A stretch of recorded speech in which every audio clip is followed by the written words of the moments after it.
Sebelumnya kita syukur kehadirat Allah Subhanahu wa taala masih dipertemukan dengan bulan Maulid yang kita inginkan. Dari bulan Maulid ini sedikit sebanyak nama kita sering disebut di depan Nabi. Sebagaimana kita memperingati Maulid yang ada, Maulid artinya hari kelahiran. Kita ingin juga lahir cinta kita kepada Nabi, rindu kita kepada Nabi, lahir kekuatan irtibat, kekuatan ikatan batin dengan Nabi, kekuatan amal mengamalkan sunnah-sunnah Nabi, Maulid. Kita juga lahir juga sunnah-sunnah Nabi dalam kehidupan kita sehari-hari. Jadi bukan hanya Maulid ba'da ihtifal, setelah perayaan bas, setelah itu Nabi udah mati lagi di hati kita. Bukan itu yang kita inginkan, kan? Yang kita inginkan sebagaimana waktu Nabi Shallallahu Alaihi Wasallam lahir, baru lahirnya aja Allah Subhanahu Wa Taala hapuskan tanda-tanda kekufuran. Itu ada, ini katanya, walaupun qil wa qal menurut ulama sejarah, api yang 1000 tahun punya Majusi mati. Kemudian berhala-berhala itu jatuh. Kemudian Iwanu Kisra, tiang-tiang istananya Kisra di Persia pun juga runtuh. Jadi baru lahirnya saja itu sudah menghancurkan tanda-tanda kesombongan dan kekufuran. Yang kita inginkan juga saat ketika Maulid pun dalam hati kita, kekufuran dalam hati kita, kemunafikannya hilang, hasudnya hilang, kesombongannya hilang. Itu yang diinginkan dari Maulid. Dan target utama kita juga diantaranya di bulan Maulid ini, semoga tidak lepas dari bulan Rabi' An-Nabawi, Rabiul Awal. Rabi' itu artinya semi. Jadi mulai bunga-bunga itu mulai bersemi, itu nama makna dari Rabi'. Jadi lawannya itu Kharif, musim gugur. Tapi kalau Rabi' itu musim semi. Ya, musim semi itu biasanya 2 bulan. Ada ada musim semi pertama Rabiul Awal dengan Rabiul Akhir. Jadi 2 bulan itu ya. Jadi mulai bunga-bunga itu bermekaran. Nah, jadi seolah kita juga inginkan sebelum lewatnya Rabiul Awal ini, semoga Allah Subhanahu Wa Taala rezekikan kita berjumpa dengan Nabi SAW dalam mimpi kita. Itu target kita diantaranya ya. Jadi kita baca Syama'il Muhammadiyah ini, mungkin sebelumnya juga Ana minta maaf kepada yang online. Kalau ada yang online itu juga, kalau nggak ada ya nggak apa-apa juga sebenarnya. Jadi Ana minta maaf kalau daurah kita ini ya tidak semegah, tidak semewah, ataupun juga mungkin hampir tidak ada persiapan sama sekali sebenarnya. Ana sebenarnya hanya ingin sedikit banyak diri Ana ini baca Syama'il. Cuman ngajak teman-teman yang biasa ngaji itu aja sebenarnya. Pengennya itu pengen ngebaca Syama'il Muhammadiyah. Dan kitab ini ataupun ringkasan ini itu awalnya adalah ringkasan untuk anak-anak santri. Jadi santri di Pondok Al-Hikmah Najiyah itu ingin kita perkenalkan dengan baginda Nabi. Nah, terus kemudian kitabnya kira-kira kitab apa ini? Kitabnya yang paling terkenal kebarokahannya, barokahnya itu paling terkenal itu kitab Syama'il Muhammadiyah, yaitu karya Imam At-Tirmidzi rahimahullahu taala. Nah, sehingga kalau suruh baca langsung Syama'ilnya agak sedikit banyak, agak sedikit besar maksudnya ukurannya. Yang kedua harganya lumayan. Jadi ukuran santri itu kayaknya kasihan kalau untuk beli kitab langsung Syama'il Muhammadiyahnya. Beberapa kali, kalau nggak salah 2 atau 3 kali anak khatam Syama'il Muhammadiyah ini dengan Syekhuna Nuruddin, Allah yahfadzuh. Sanadnya ada di belakang. Jadi kata Imam Abu Bakar Al-Baghdadi, Imam Al-Khatib Al-Baghdadi, kata beliau selayaknya kalau ngajar itu apalagi ngajar hadis itu ya, setelah alhamdulillah sholawat, kemudian menyampaikan nama gurunya kepada siapa belajarnya, gitu lebih kurang. Ini sebagai bentuk takzim, penghormatan kepada jalur ilmu kita. Nah ini kemudian awal tadi Anda sudah tawasulan ya. Kita ada tawasulan baca Fatihah kepada Ibnu Tirmidzi. Nah sehingga kalau pakai kitab Syama'il Muhammadiyahnya langsung, nah ini anak santri takutnya agak berat. Nah sehingga gimana caranya kita ikhtisor, ada ringkas, tahzib namanya, ini disebutnya tahzib. Kita ringkas. Nah tahzib itu ringkas itu gini Pak, yang tadinya ada biasanya ya ulama itu ulama hadis nggak cukup menyebutkan satu hadis itu dengan satu jalur sana. Sana itu artinya mata rantai keilmuan. Beliau dapat dari siapa sampai Rasul atau sampai sahabat. Nah ini kadang bunyi atau lafaznya, matan disebutnya, hadisnya, lafaz hadisnya sama, cuma beda perawi. Nah itu disebutkan lagi. Mirip-mirip bunyinya atau lafaz riwayatnya mirip.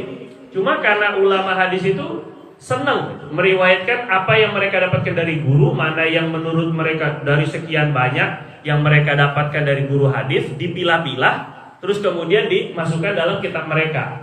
Imam Bukhari saja itu, Sahih Bukhari itu, beliau bilang saya sudah memfilter. Tadinya beliau punya 600.000 hadis. Jangan bayangkan 600.000-nya itu beda-beda. Kadang satu hadis lafaznya sama. Beberapa hadis lafaznya sama, cuma jalurnya itu yang beda-beda. Jadi ada 600.000 wajar ya. Jadi ada yang melalui jalurnya dari orang yang sahih misalnya, ada yang dhaif. Dari yang 600.000 itu dipilih-pilih lagi jadi Sahih Bukhari sekitar 6.000 sampai 7.000-an hadis tergantung cetakan. Ngitungnya itu. Tapi sekitar 7.000-an hadis. Jadi maknanya kalau seorang ulama hadis itu menyampaikan hadis di dalam kitabnya, itu adalah hasil pilihan-pilihan hadis yang mereka ketahui. Jadi bukan semua yang mereka dapat ditulis, bukan. Yang mereka sudah kumpulkan, mereka pilih-pilih. Ya jelasin ya. Terus yang kedua, jadi tahzib ini fungsinya adalah ataupun meringkas ini adalah tujuannya mempermudah kepada yang mungkin pemula ataupun juga baru belajar hadis agar bisa langsung kepada intisarinya, lafaz hadisnya langsung. Karena mungkin di zaman dahulu pun juga banyak ulama-ulama yang kerjanya tuh, salah satu ulama itu kerjanya adalah meringkas-ringkas. Sahih Bukhari saja ringkasannya ada beberapa, ada Imam Az-Zabidi, ada Mukhtasar Ibnu Abi Jamrah, ada beberapa ulama-ulama yang Sahih Bukhari itu diringkas lagi. Alasannya karena ini untuk mempermudah kepada murid-murid mereka, begitu ya. Jadi namanya meringkas kitab itu biasa, itu kalau di kalangan para ulama itu biasa aja gitu ya. Diringkas kitab yang tadinya besar-besar jadi ringkas-ringkas. Jadi ini kita nggak bisa mensyarahkan, tidak bisa menjelaskan lebih panjang lebar, minimal yang pendek-pendek aja karena umur kita pun pendek-pendek aja ini kan. Nah, jadi sehingga kita ingin sedikit banyak membaca Syama'il Muhammadiyah ini tapi dengan diringkas. Ini untuk permulaannya, pengenalan sedikit tentang Syama'il Muhammadiyah. Kenapa perlu diringkas? Nah, saya pribadi sudah mencari beberapa ringkasan ulama-ulama lain. Tadinya nggak mau meringkas, cuma pengen cari ringkasan ulama lain. Nah, yang banyak beredar itu mukhtasar atau ringkasan Syama'ilnya Syekh Nasiruddin Al-Albani. Tanpa mengurangi rasa hormat, beliau juga adalah ulama hadis, ya. Cuma kita dengan kredibilitas beliau di mata ulama Ahlus Sunnah wal Jamaah kurang baik, begitu ya. Nah, terus kemudian Syekh Al-Albani sendiri, maksudnya beliau memasukkan yang hanya sahih saja. Ini adalah kebiasaan beliau. Jami'us Shaghir segitu puluhan ribu hadis dipilih hanya Sahihul Jami'. Sunan Tirmizi sahih Sunan Tirmizi sahih. Jadi dicari yang senangnya itu yang sahih, seolah-olah yang dhaif itu nggak dianggap gitu. Padahal maksudnya kalau dilihat dari penghukuman hadis itu sendiri, ada sahih, ada hasan, ada dhaif itu ya, ada yang kuat, ada yang pertengahan, ada yang bagus, ada yang lemah. itu sendiri tentu ulama-ulama hadis yang menulis kitab hadis ini lebih tahu. Karena jalurnya lebih pendek dibandingkan dengan Syekh Albani yang jalurnya lebih jauh. Masanya tuh dari kenabian lebih jauh daripada Imam Tirmizi sendiri. Jadi yang sudah beliau masukkan dalam kitabnya ini tentu adalah yang layak untuk menurut beliau sudah cukup untuk bisa diamalkan walau itu dhaif. Sekali lagi terangkan ya, walau itu dhaif. Jadi kalau Syekh Albani memiliki pendapat yang dianggap oleh kebanyakan ulama hadis nyeleneh, syadza. Pendapat itu adalah tidak boleh mengamalkan hadis dhaif sama sekali. Jadi sehingga lebih baik nggak usah diamalkan. Akhirnya nanti banyak hadis yang terbuang, begitu lebih kurang. Ya, sehingga nggak cocok kita akhirnya Mukhtasar Syama'il Muhammadiyah Syekh Albani. Jadi akhirnya cari lagi Mukhtasar kali ringkasan kitab Syama'il Muhammadiyahnya lagi. Yang lain ternyata belum mencapai sampai kepada apa yang Al-Faqir saya inginkan. Sehingga ujung-ujungnya ngeringkas sendiri lah, itulah ujungnya tuh begitu. Jadi asalnya tuh nggak niat ini ya, nggak diniatkan ya. Semoga Allah SWT terima itu. Ya. Insya Allah kita ada 15 majelis yang mau ikut dari awal sampai akhir, baru ini dapat ijazah sempurna lah begitu lebih kurang. Tapi kalau yang mengikuti online pun sama, asalkan sempurnakan pengajiannya mau kapan saja, atau juga nanti ini masuk dalam Facebook mau ditontonnya kapanpun juga nggak jadi masalah gitu ya. Karena takutnya ini suaranya nggak jelas nggak sih suaranya? Jelas. Enggak ya, antum jelas maksudnya. Tapi yang online ini kok kitabnya aja di video. Nah ini juga sama. Sebenarnya minta maaf ini ya. Jadi kepada kawan-kawan teman-teman, saya ini belajar untuk mengendalikan hati sebenarnya. Jadi biasa itu Ustaz Qurtubi udah tahu, di mana-mana udah tahu ini kan. Kalau ngundang maulid itu saya minta untuk tidak dipajang foto gitu. Biasanya tuh begitu, tidak dipajang foto ataupun juga video. Nah ini kan karena berhubung saya sendiri yang mengupload dan saya jarang sekali pajang foto sendiri, itu jarang sekali. Karena belajar humul, belajar menutup diri. Nah karena begini, ini ala kulli hal masing-masing ulama boleh berbeda, silakan. Jadi banyak ulama yang senang sekali untuk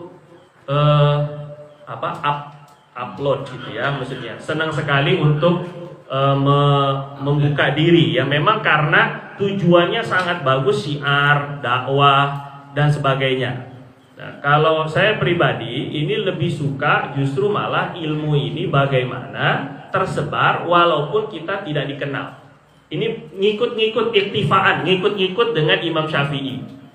Jadi Imam Syafi'i itu kata beliau, inni ahbabtu an yunsyara hadzal ilmu wa lam yunsab ilayya harfun minhu. Saya ingin sekali ilmu ini tersebar tapi tidak satu pun dari hurufnya dinasabkan, dinisbahkan, disandarkan ke saya. Pokoknya penting ilmu saya nyebar, walaupun saya nggak terkenal nggak apa-apa. Intinya itu begitu. Pengen ngikut-ngikut saat kayak orang soleh itu begitu. Terus beberapa makalah itu ya. Ada seperti misalnya ada beberapa makalah tertib pendapat ataupun juga pandangan para wali-wali Allah. Ini orang yang senang zuhur, orang yang senang terkenal. Man ahabbal zuhur, siapa yang senang sekali biar dikenal orang, senang sekali dikenal orang, lam yurih raihatal akhirah. Dia nggak bisa nyium wanginya akhirat.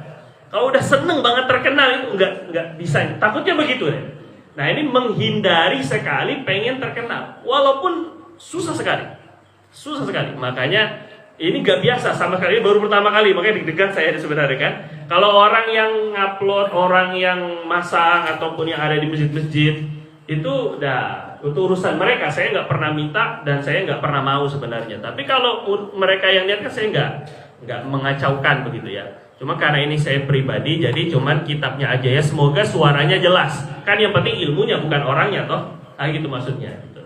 Nah sebahagian itu ada yang sampai berpesan sama muridnya. Ada ulama berpesan dalam kitab Nafaisud Durar ini, karya Syekhuna Syekh Nuruddin. Jadi ada pesan begini, iyyakum wal zuhur fa innal zuhur taqsimud zuhur. Hati-hati kamu jangan terkenal. Karena kalau kamu terkenal akan mematahkan tulang punggung kamu. Maksudnya jadi beban. Orang terkenal tuh beban. Antum nggak bisa lagi udah makan di pinggir jalan, marah sama ini. Dan riaknya tuh kuat sekali. Nanti kalau masuk kamera dia, oh itu mukanya nggak boleh jerawatan. Itu contoh saja ini kan.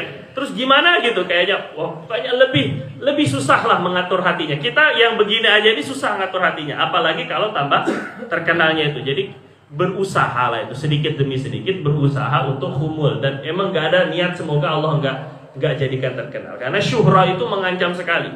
Yang walaupun ternyata takdir Allah terkenal itu udah terserah Allah, tapi yang jelas saya minta enggak.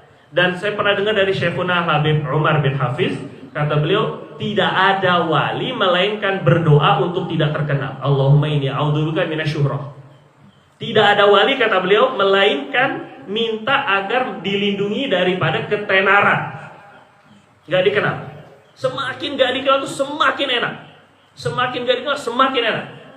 Nah cuma kata beliau, termasuk beliau cerita ini, Anda masih ingat di Multaqa Ulama itu, kata Habib Umar, termasuk datuk beliau Syekh Abu Bakar bin Salim. Syekh Abu Bakar bin Salim itu doa-doa biar gak terkenal. Tapi memang qadar Allah, memang Allah yang ingin agar ilmunya, barokahnya merata ataupun mengenai orang. Jadi orang-orang jauh tuh kenal aja sama beliau. Padahal beliau udah minta enggak terkenal, tapi ya Allah yang buat terkenal. Nah itu sudah iradatullah, itu udah terserah Allah Subhanahu wa taala. Cuma asalnya setiap wali itu enggak mau terkenal. Nah, jadi kalau pasang upload, kalau mau pasang foto dan sebagainya itu, ini betul-betul sekali ini. Limada, untuk apa? Oh gitu dulu. Tanya dulu itu mestinya. Ini untuk apa ini? Guys, kita ikut jamaah guys.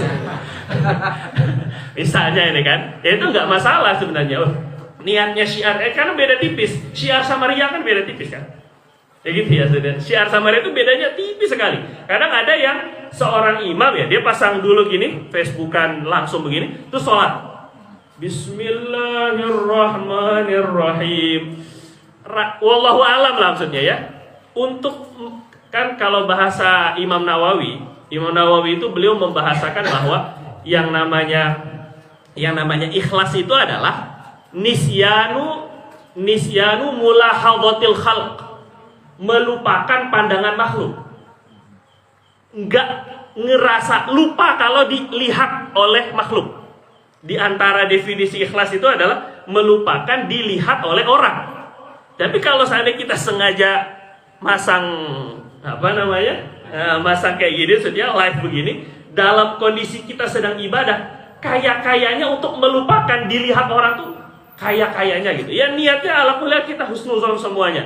Mereka semua untuk biar orang bisa dengar Quran, mereka biar bisa ngelihat bagaimana sholat. Cuma ke kitanya, orang ya Anda tahu juga mereka banyak kata sebahagian memberitahu Anda, maksudnya mestinya antum harus lebih eksis ataupun juga biar dakwah semakin terkenal. Ya semuanya syiar niatnya. Cuma masalahnya dakwah itu untuk kepada orang, dakwah itu untuk kepada selain anak. Tapi Anda sendiri rusak untuk apa?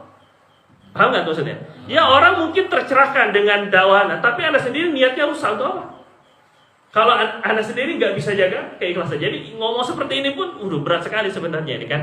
Yang ala kulli hal ini hanya latihan aja. Jadi tadi Taufik itu bikin poster kan, coba tuh lihat fotonya nganga, fotonya jadi kurang resep, jadi udah dilihatnya udah jelek. Kemudian yang kedua memang saya kurang agak suka, tapi Taufik sudah Anda kasih tahu, mungkin karena dia memang belum tahu ala kulli hal untuk bikin poster-poster kayak gitu. Kalau bisa mah ini mah ya, pakai mah ini. Kalau bisa nggak pakai foto, kalau bisa itu ya. Kalau perlu ya, karena niatnya memang ngaji. Nah terus kemudian ini jawaban dari apa yang diminta. Kenapa cuman kitabnya doang, jadi nggak jadi masalah ya. Semoga ilmunya yang penting nyampe, walaupun orangnya nggak dikenal nggak apa-apa ini kan. Malah senang kok Anda nggak dikenal. Terus kemudian muqaddimah. Ini kita sehari karena kita 15 majelis, berarti satu kali majelisnya itu harus baca 8-9 halaman. Udah Anda hitung, tenang aja antum ya. Jadi antum gak usah repot-repot ngitungin, gak usah gitu ya. Pokoknya udah Anda hitungin ya. Kurang lebih 8-9 halaman. Dan sedikit pengenalan Imam Tirmidzi. Jadi Imam Tirmidzi ini beliau adalah di antara murid dari Imam Bukhari. Ini biar mudah aja ya. Beliau ini murid daripada Imam Bukhari. Tapi anehnya ajib ini. Walaupun murid ya, tapi Imam Bukhari pernah ngambil hadis dari beliau. Pernah ngaji. Nah ini saking gak ada perasaan apa ya? Perasaan hasud sesama ulama.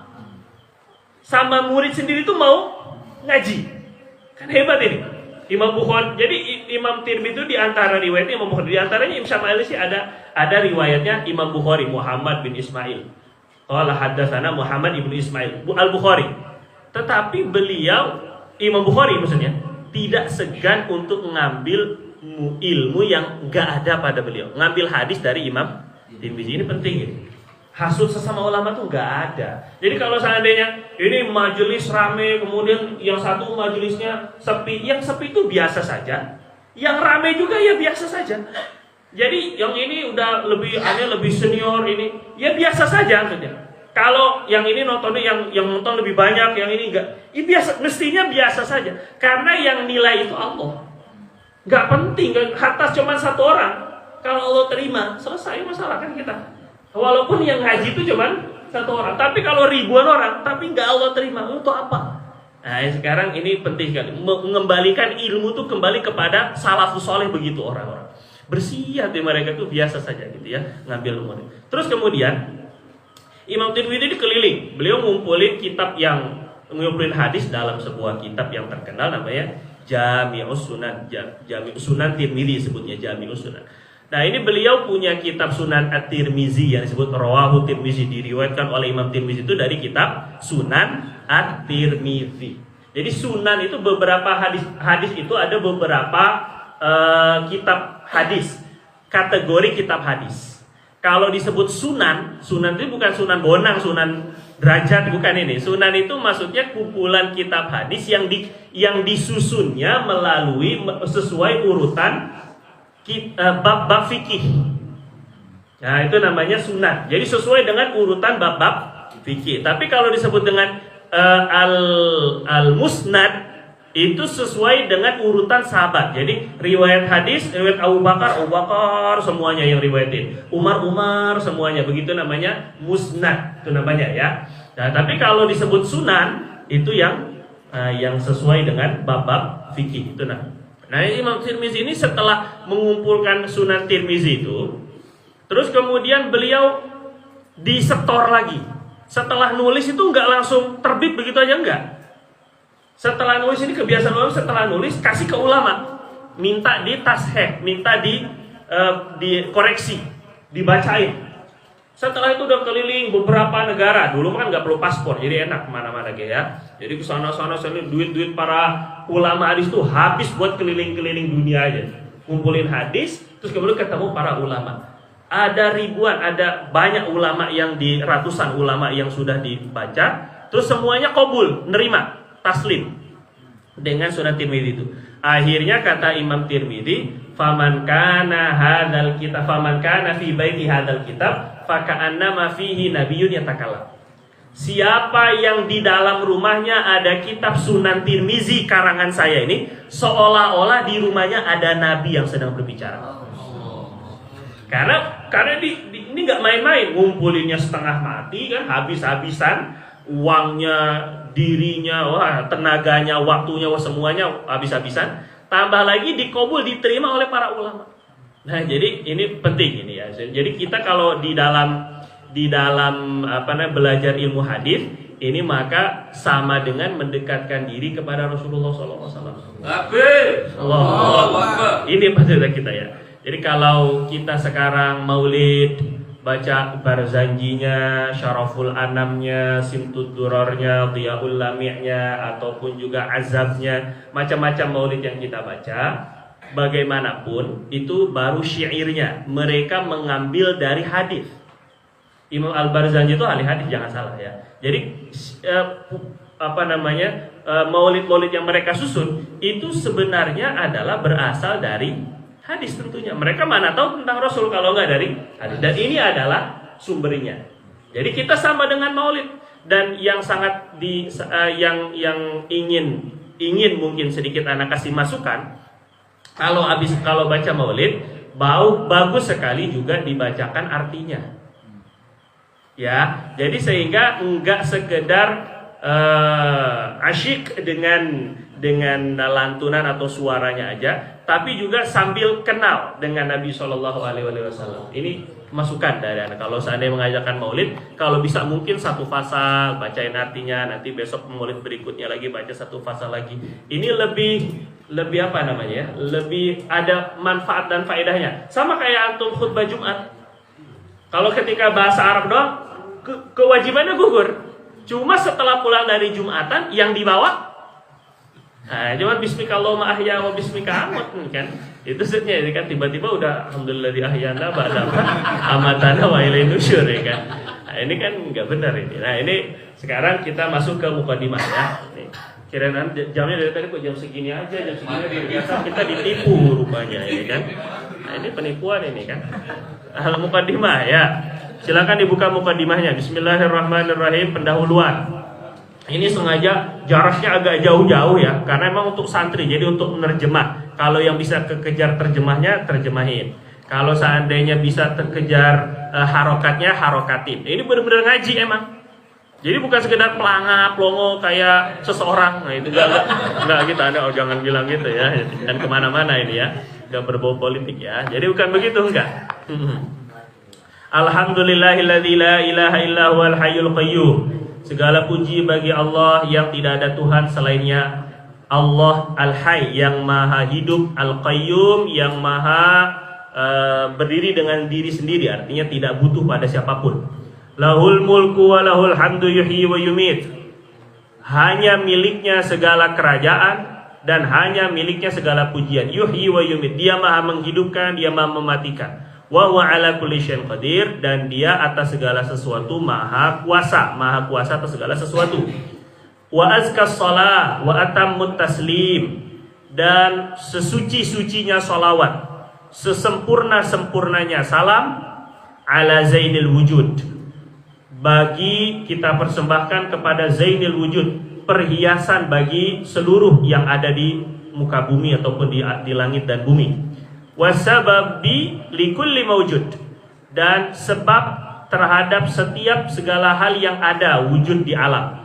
Nabi SAW adalah sebab adanya alam. Begitu ya.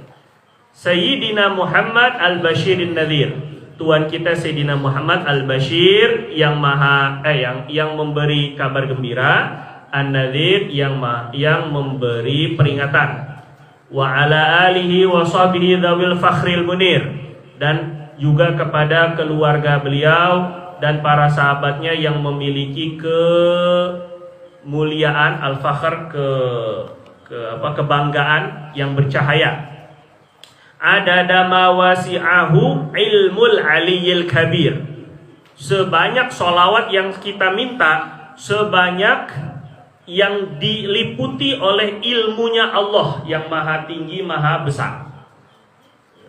Jadi agak maju sedikit yang belakang laki-laki, biar yang perempuan bisa masuknya laki-laki biar masuk, yang perempuan jadi bisa di belakang, bisa dengerin yang mau datang perempuan. Nah, maju masuk boleh, masuk ke dalam boleh, masuk ke dalam. Nah, boleh, biar lebih apa adanya. Umi minta maaf ya. Nah, ini ada dama wasi'ahu, ini adalah ajarannya Nabi. Jadi kita sholawatnya sekali, tapi minta pahalanya sebanyak yang diketahui oleh Allah. Suruhnya yang diketahui oleh Allah. Nggak tahu, nggak ada batasannya. Ada dama wasi'ahu ilmul alim. Sebanyak yang diketahui, dicakupi, diliputi oleh ilmunya Allah. Nah, ini sebenarnya ngikut-ngikut Imam Syafi'i. Dulu Imam Syafi'i itu punya kitab namanya Ar-Risalah ya, tentang usul fikih. Di dalam muqaddimahnya Imam Syafi'i itu setelah sholawat, Imam Syafi'i nulis gini: kullama dzakarahu dzakirun wa ghafala an dzikrihil ghafilun. Saya sholawat ini sebanyak jumlah orang yang ingat dengan Nabi dan lupa dengan Nabi, atau sebanyak orang yang ingat dengan Allah dan lupa dengan Allah. Berarti maknanya nggak ada yang terlewat, karena orang kalau nggak lagi ingat ya lagi lupa. Berarti maksudnya sebanyak seluruh jumlah makhluk-makhluk Allah, mau yang ingat atau yang lupa. Nah, gara-gara itu Imam Syafi'i ini pernah dimimpikan oleh seorang ulama. Dimimpikan oleh seorang ulama. Nah, terus kemudian ditanya, ini biasa ini percaya nggak percaya ya nggak apa-apa. Orang itu juga bukan rukun iman gitu ya. Jadi nggak wajib dipercaya, tapi boleh istighnasan, boleh aja. Nah, itu pernah dimimpikan oleh ulama. Jadi katanya, Imam Syafi'i, engkau ini ma fa'alallahu bik, Allah memperlakukan bagaimana engkau ini. Alhamdulillah saya diampuni oleh Allah Subhanahu wa taala dan ditempatkan dengan tempat yang mulia. Dengan apa asbabnya? Karena sholawat yang saya tulis dalam kitab Ar-Risalah.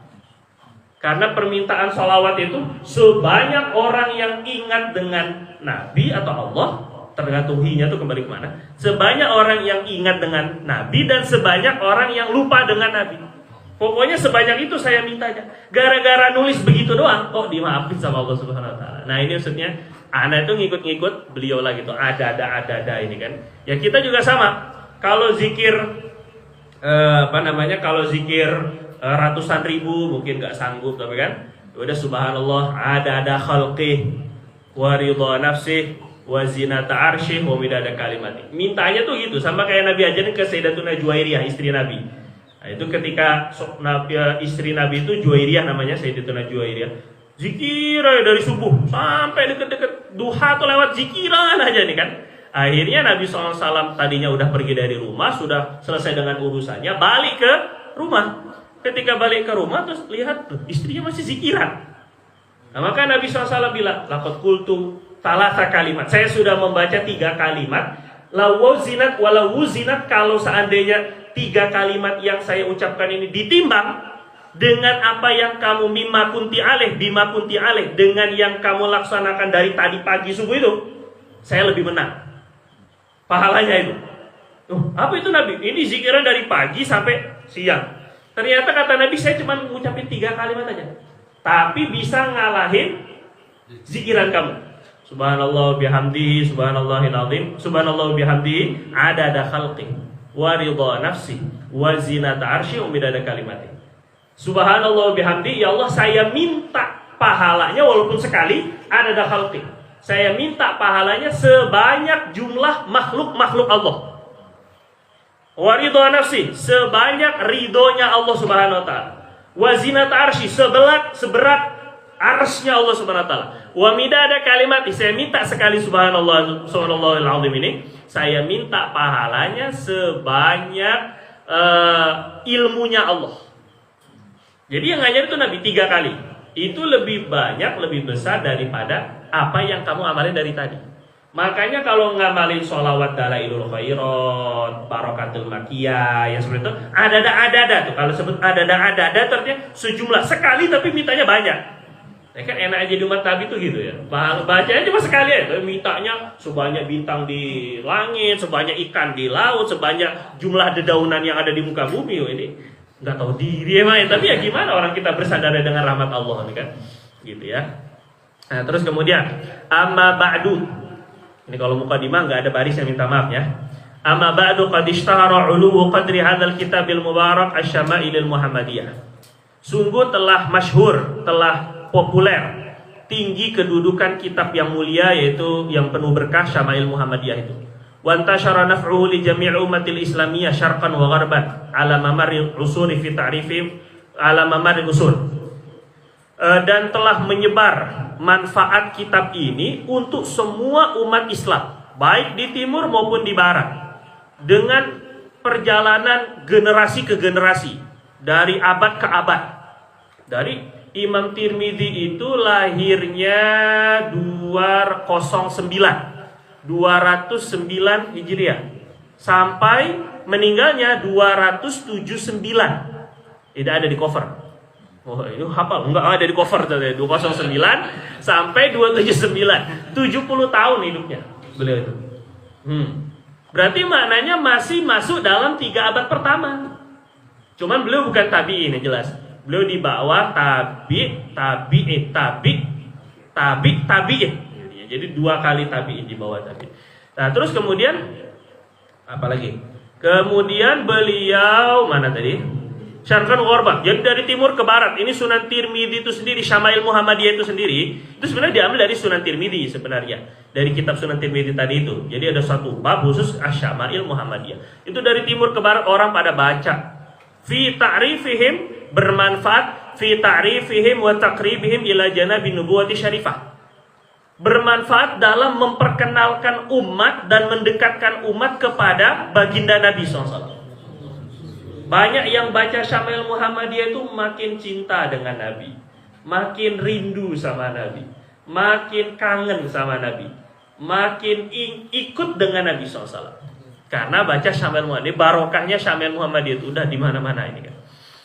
Terus hatta yanhalu ka'sal hubbi lin nabiyil azim wa ta'alluqi bi wal ittisali ma'ah, sampai mereka dapat meneguk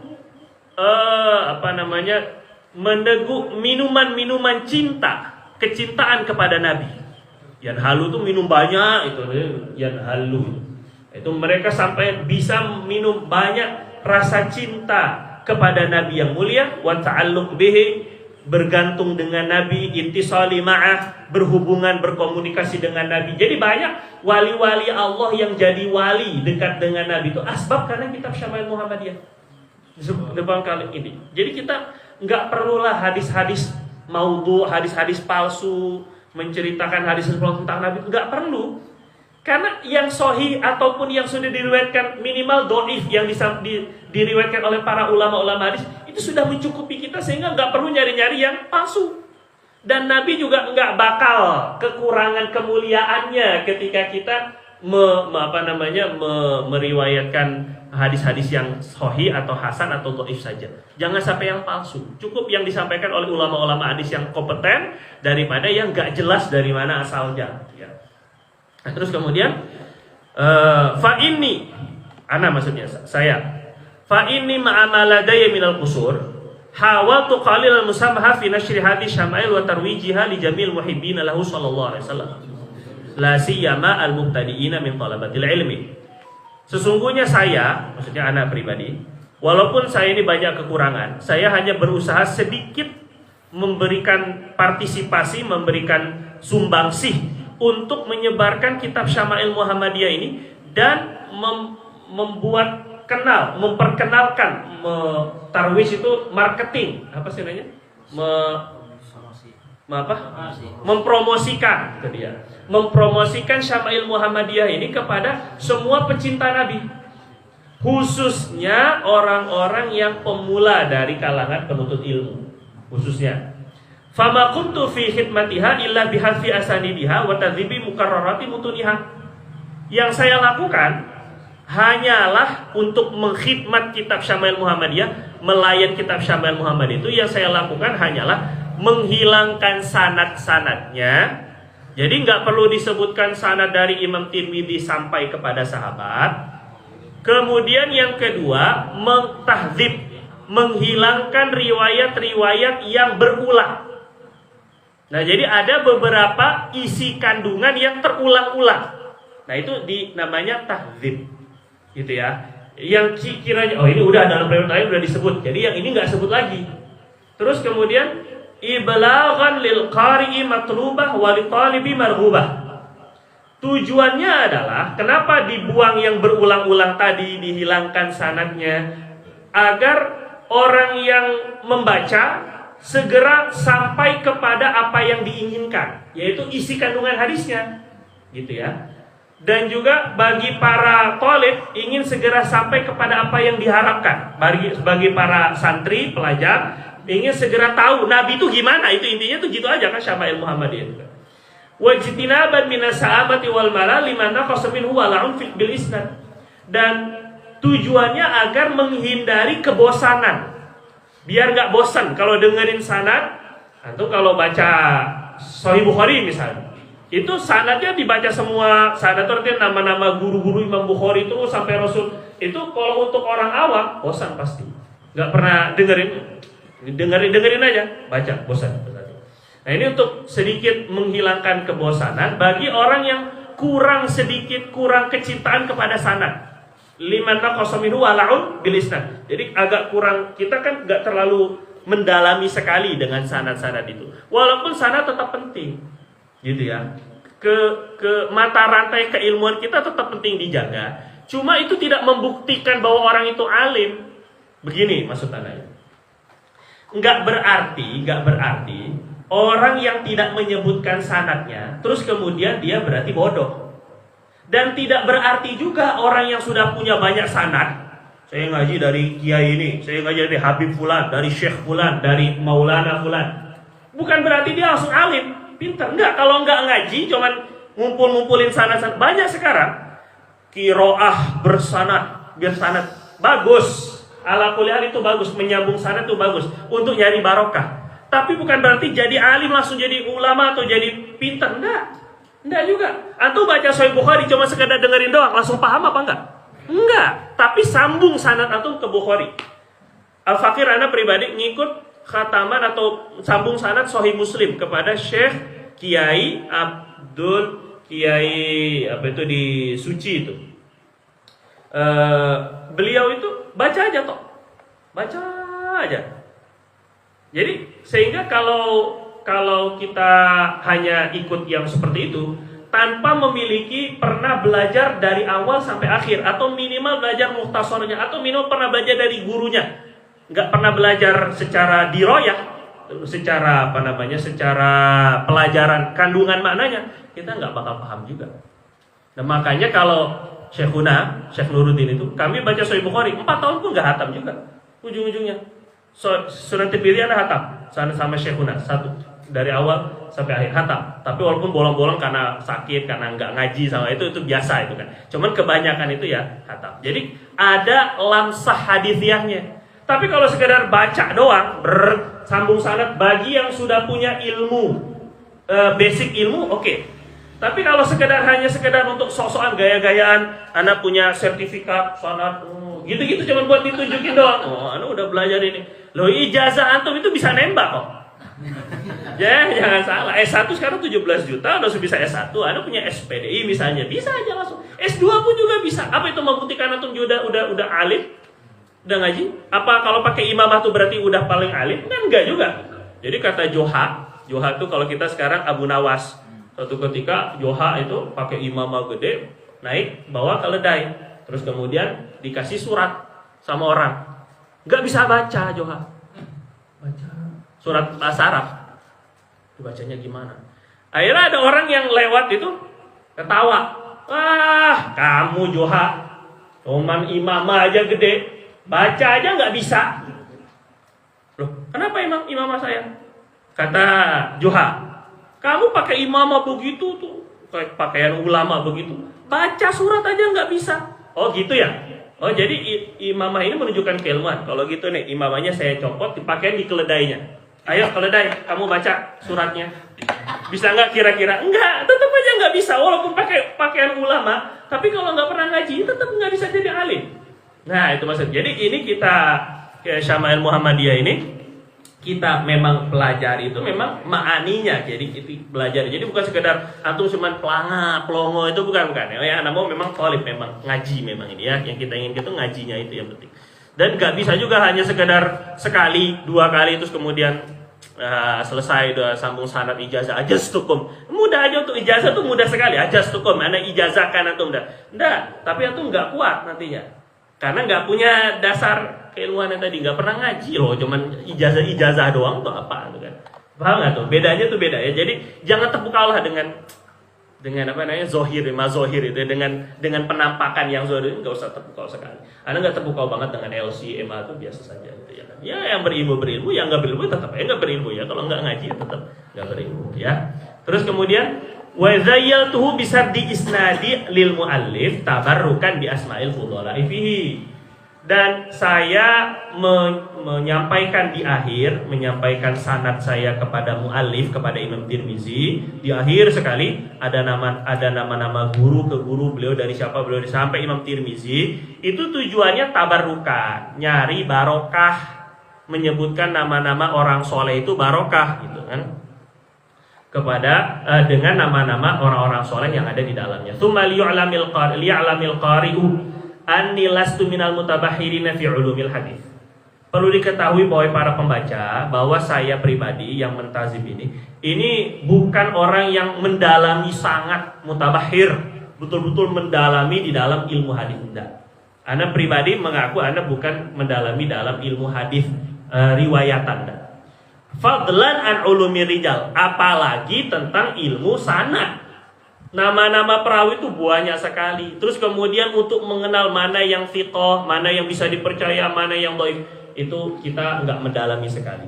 Fama wajadtu min asli hadzal kitabil mubarak iddata ahadits mutakarrirah aw mutasyabiha madmunuha illa tartu minhal akmala matnan wal ashmala maknan.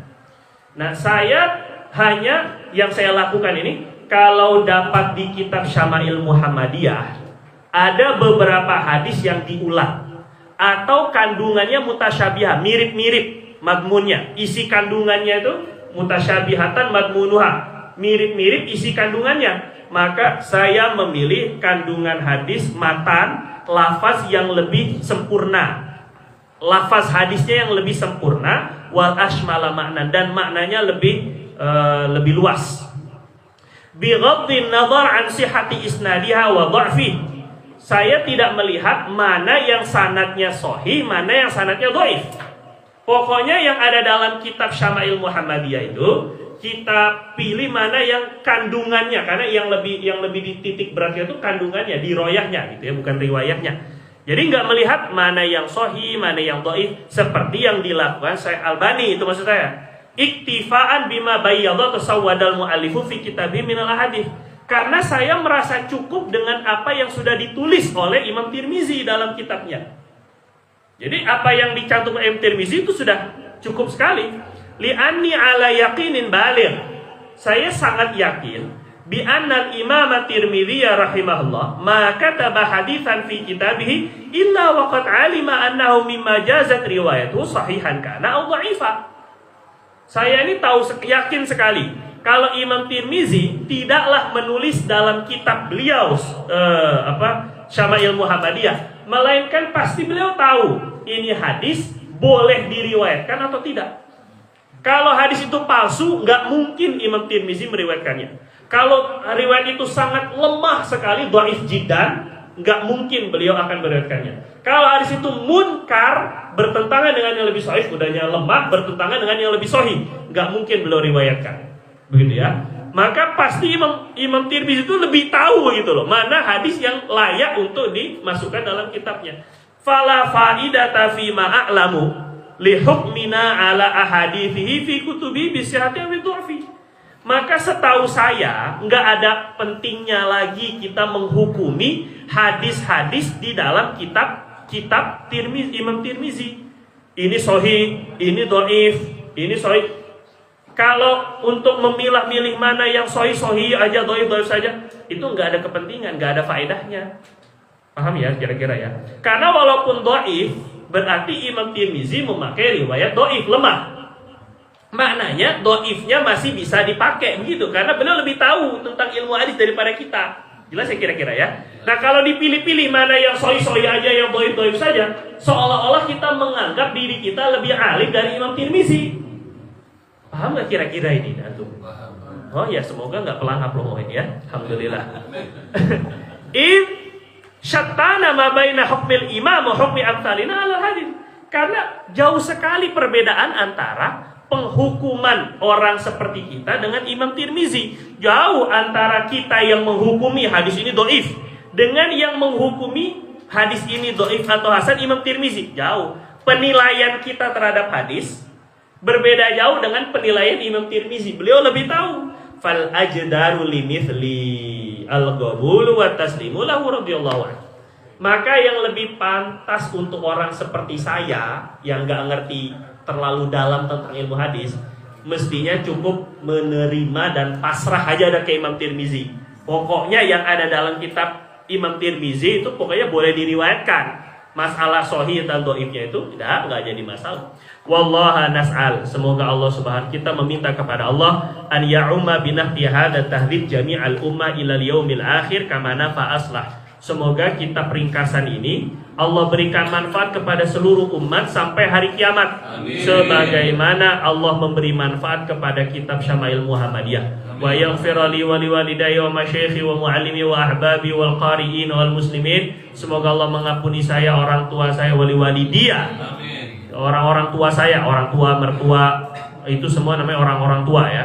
Guru-guru saya, para pengajar saya, orang-orang yang mencintai saya dan saya cintai, orang-orang yang membaca kitab ini dan orang-orang muslimin.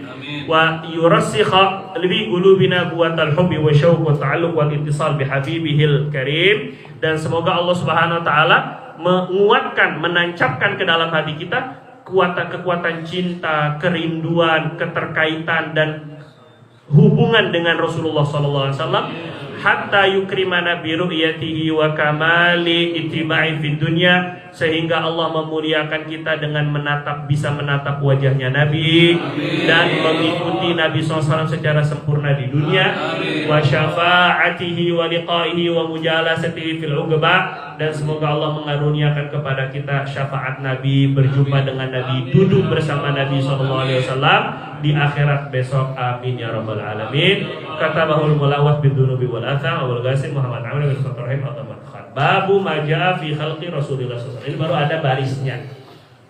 Bab kan sampai halaman 9 atau halaman 8 paling enggak ya. Ini baru jam setengah 9 baru. Babu majaa fi khalqi Rasulillah. Bab mengenai hadis yang datang tentang khalqi, fisik Rasulullah sallallahu alaihi wasallam. Nah, ini fisiknya, tentang fisiknya Nabi itu bagaimana ya? Jadi di bab pertama Imam Tirmidzi menyampaikan tentang fisik-fisiknya Nabi. Nanti di bab paling akhir mengenai mimpi ketemu Nabi. Seolah-olah mimpi ketemu Nabi harus didahului dengan kenal dengan fisiknya Nabi. Maka sebahagian ulama seperti Sayyiduna Abdullah bin Abbas radhiyallahu anhu itu kalau ada orang cerita saya malam mimpi ketemu Nabi, beliau suruh coba sini. Imam Ibnu Sirin juga begitu. Coba sini ceritakan yang kamu lihat kayak gimana orangnya. Kalau sesuai dengan apa yang ada dalam hadis, itu kamu ngelihat Nabi. Tapi kalau nggak sesuai, kamu nggak ngelihat Nabi SAW. Nah itu bukan Nabi SAW. Jadi permasalahannya begini, mimpi ketemu Nabi itu kan nggak mungkin setan bisa menyerupai Nabi kan. Fa inna syaitan la yatamatsalu bi man ra'ani fil mana faqad ra'ani haqqan. Tetapi permasalahannya begini, mungkin nggak ada orang yang pakai baju putih dalam mimpi itu, pakai baju putih bercahaya, terus dia ngaku-ngaku saya ini Nabi. Kira-kira ada begini maksudnya, antara mimpi ketemu Nabi yang benar-benar tidak mungkin setan menyerupainya, itu adalah yang kalau fisiknya sama seperti fisik Nabi. Adapun mimpi yang kayaknya itu Nabi, sekali lagi loh, beda ini. Kita kayaknya itu Nabi, kayaknya itu masih ada kemungkinan setan menyerupainya. Jangan salah, jangankan Nabi, setan itu pernah pura-pura jadi Allah, loh kan keren banget itu. Syekh Abdul Qadir Jailani itu lagi wirid. Ini cerita dalam Fawaidul Mukhtarah kan pernah ada cerita. Lagi wirid, tiba-tiba cahaya. Terus kemudian berkata, ya Abdul Qadir, Abdul Qadir, kamu sekarang udah nggak wajib sholat. Kamu udah gak wajib puasa lagi. Kamu sudah jadi kekasih aku. Syekh Abdul Qadir Jailani langsung ambil sendal lempar. Pergi ikhla ya lain. Pergi ente. Melaknat ente emang. Iblis. Pulang ente pergi. Kata si akhirnya iblis itu langsung kaget. Kamu tahu dari mana kalau itu saya? Coba ini jadi. Saya laqad fatantu bihadhil fitnah sab'ina abidan. Saya sudah menggoda 70 ahli ibadah dengan cara seperti ini. Waqad futinu. Mereka semua kena uji coba kayak gini nih, kalah semua. Merasa diri udah melihat Allah, merasa lebih hebat dari orang lain. Gara-gara ini tadi. Kamu tahu dari mana kalau itu bukan Allah, tuh tahu dari mana? Ya karena ucapan kamu udah nggak wajib sholat. Nabi aja yang segitu dekat dengan Allah masih wajib sholat. Kok saya yang nggak ada apa-apanya kok masih udah nggak diboleh sholat? Jelas kamu bukan Allah. Paham nggak kira-kira? Jadi kalau sekedar cahaya-cahaya orang pakai sorban putih. Mungkin itu Pak Haji Husain, Pak Haji Hasan, mungkin kita nggak tahu. Mungkin Pak Haji Galih, mungkin juga kita nggak tahu. Jadi nggak yang layak tamathalu itu setan tidak menyerupai saya itu kalau seperti yang disebutkan dalam Syama'il Muhammad. Jelas kira-kira ya. Nah cuma begini Pak, kalau seandainya Allah kasih karunia seperti itu pun, mimpi ketemu Nabi tapi kok fisiknya bukan seperti yang dijelaskan dalam hadis, boleh husnuzon saja, memastikan enggak? Husnuzon, semoga itu Nabi, saya dapat barokahnya. Itu maksudnya. Misalnya mimpi ketemu, kok mukanya enggak kayak muka Nabi, kok mukanya kayak Habib Umar misalnya, kok mukanya kayak Habib siapa, kayak Kiai siapa, tapi ini orang-orang bilang itu Rasulullah misalnya, husnuzon boleh. Tapi fa inna syaitana yatamatsalu bi, setan enggak bisa meniru bisa itu kalau fisiknya. Kira-kira jelas ya? Nah, maka nanti dilihat itu mimpinya, diajarkan apa, aneh-aneh apa enggak.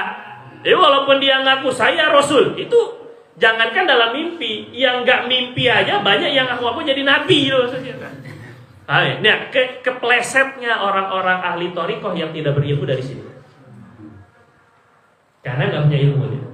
Ini makanya ilmu itu penting, tetap dipegang dia kan. Ini kan jelas ini. Syariat itu, oh ente mau si syariat. Loh ya, gimana ini ketemu Nabi syariat itu mimpi ketemu Nabi atau ketemu Nabi langsung?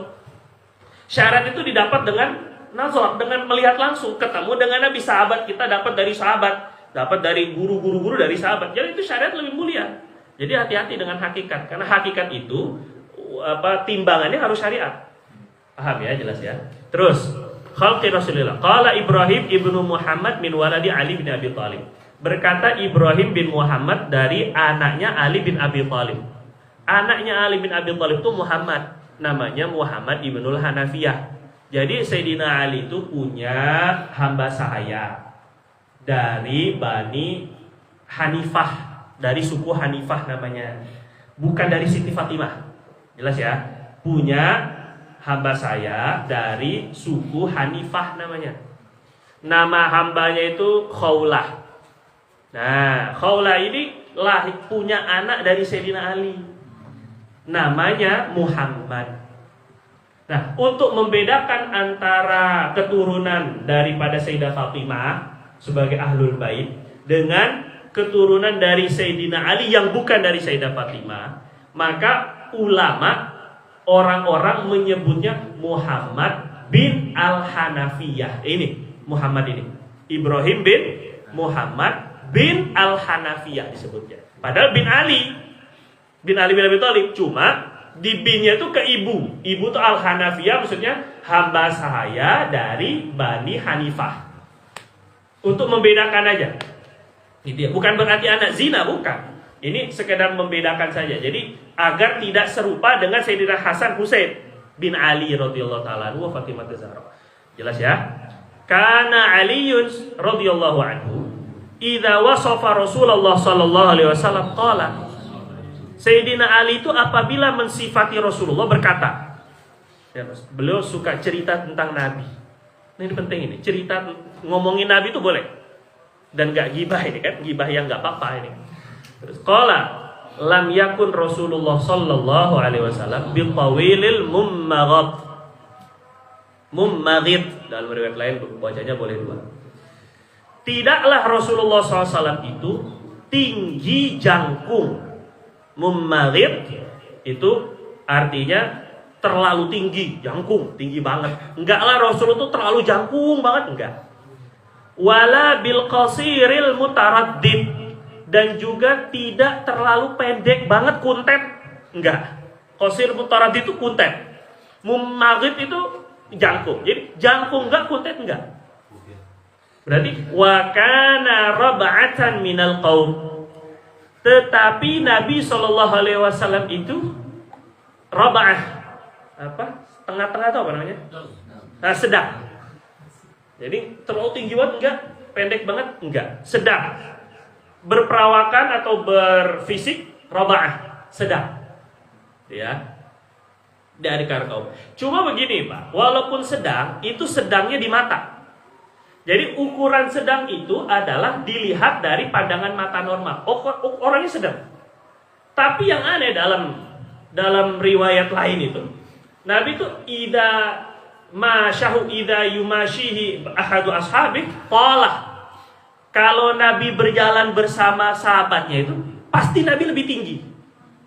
Tapi dilihatnya itu sedang. Cuma setiap ada yang menyamai bersanding dengan Nabi, itu jadi pendek. Paham nggak tuh? Kan aneh kan? Nah ini itu. Jadi, bahkan sampai Nabi itu bisa meluk 2 orang. Dan bisa lebih tinggi. Cuma kalau dilihat kok perawakannya nggak jangkung, nggak. Nah itu kelebihan. Jadi Nabi itu sedang tapi lebih ke tinggi. Dan tinggi itu kan handsome. Tinggi. Kalau orang tinggi itu, cewek itu senang sama tinggi aja. Oh iya, tinggi itu aja lebih senang saja kan. Karena tinggi itu bagian daripada keindahan. Jadi dia sedang tapi lebih ke arah tinggi, gitu ya. Terus lam yakun bil ja'dil qatat. Teman-teman boleh dibaca qatit juga boleh. Tidaklah Nabi itu keriting yang melungker-lungker, qatit itu keriting yang melingkar, keriting banget. Apa kita sebut kribo. Nah, qatit itu kribo. Tidaklah Nabi SAW itu keriting kribo. Wala bisa beti. Dan enggak juga lurus rambutnya kayak lidi. Enggak juga terlalu lurus, enggak juga terlalu keriting. Semuanya tengah-tengah. Kana jak dan rajilan. Nabi SAW itu ikal. Ja'ad itu agak sedikit gelombang. Rajilan itu rambutnya tertata seperti nyisir, itu rojil. Tarojul artinya menyisir. Rojilan itu artinya rambut. Ini bukan baca rojulan, jangan salah, ini rojilan. Artinya rambutnya itu tertata. Seperti tersisir itu ya. Dan agak ada gelombangnya. Jadi enggak lurus banget, enggak. Semuanya pertengahan. Tingginya sudah ya. Rambutnya udah. Ini yang ngantuk-ngantuk siap-siap ketemu Nabi nanti malam. Apalagi yang segar jadi. Ngantuk ya kan. Biar enggak ngantuk. Walam yakun, sekarang besar tubuhnya. Walam yakun bil mutahham. Tidaklah Nabi itu gendut. Nanti minta maaf ya, jangan tersinggung ya. Waduh, saya udah nggak mirip sama Nabi, ya udah ini ya. Gimana lagi, itu kan emang udah cintaan Allah ya. Wala bimukalsam. Tidaklah Nabi SAW itu gendut. Gendut tuh berarti gemuk yang lebih gitu, itu namanya mutahham. Wala bil mukalsam. Mukalsam itu yang mukanya bulat, jadi cabi. Nah, tidaklah Nabi itu yang mukanya bulat, enggak. Gendut bulat itu enggak, bukan gitu, enggak. Tapi walaupun begitu, wa kana fi wajhihi tadwir. Tetapi di wajahnya tetap ada ovalnya. Apa oval ya? Enggak bulat enggak, tapi oval. Lonjong itu oval. Beda lonjong lain lagi, ya. Oval. Ada sedikit lengkungnya. Jadi enggak bulat enggak, tapi agak sedikit lengkungnya. Jadi enggak bulat, tapi oval. Bentuk wajahnya. Lagi-lagi pertengahan. Buk banget enggak. Tirus. Apa namanya? Peot juga enggak. Ada tadwirnya, tetap ada bagusnya itu, ada V-nya. Mukanya tuh V-nya itu, ada V shape-nya. Wah, ada V shape-nya. Gayanya gitu ya. Jadi semuanya pertengahan. Tinggi banget enggak, kurus pendek banget enggak. Kemudian rambutnya enggak keriting banget enggak, lurus banget enggak. Kemudian dari bentuk mukanya atau badannya juga bulat-bulat enggak, kurus juga enggak. Jadi ini isyarah bahwa Nabi itu orang yang mutawassit. Baik dari fisiknya saja Allah buat pertengahan. Maka akhlaknya pertengahan. Enggak pernah marah, enggak pernah. Terlalu pemarah juga enggak. Sifat itu yang bagusnya tengah-tengah, khairul umur ausatuha. Sifat itu yang bagusnya ya tengah-tengah.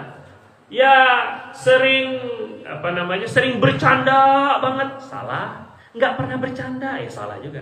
Nah, begitu ya. Jadi sifatnya yang paling bagus pertengahan. Terlalu sabar aja itu kan, enggak pernah melawan, itu lemah. Jadi sering lawan juga enggak ada sabarnya, salah. Jadi semua pertengahan. Jadi dari fisik saja, begitu juga syariatnya tengah-tengah. Enggak seperti kerasnya Yahudi, Berbentar orang zina langsung bunuh, orang langsung mencuri langsung potong tangan. Kisos nggak ada dia, nggak ada bayar denda, nggak ada maafkan. Ketika di syariat Nabi Isa terlalu toleransi, sehingga Nabi itu tengah-tengah. Ya tetap yang salah ada hukumannya, tapi kalau dimaafkan bayar denda, itu dia pertengahan. Jadi syariatnya pun tengah-tengah.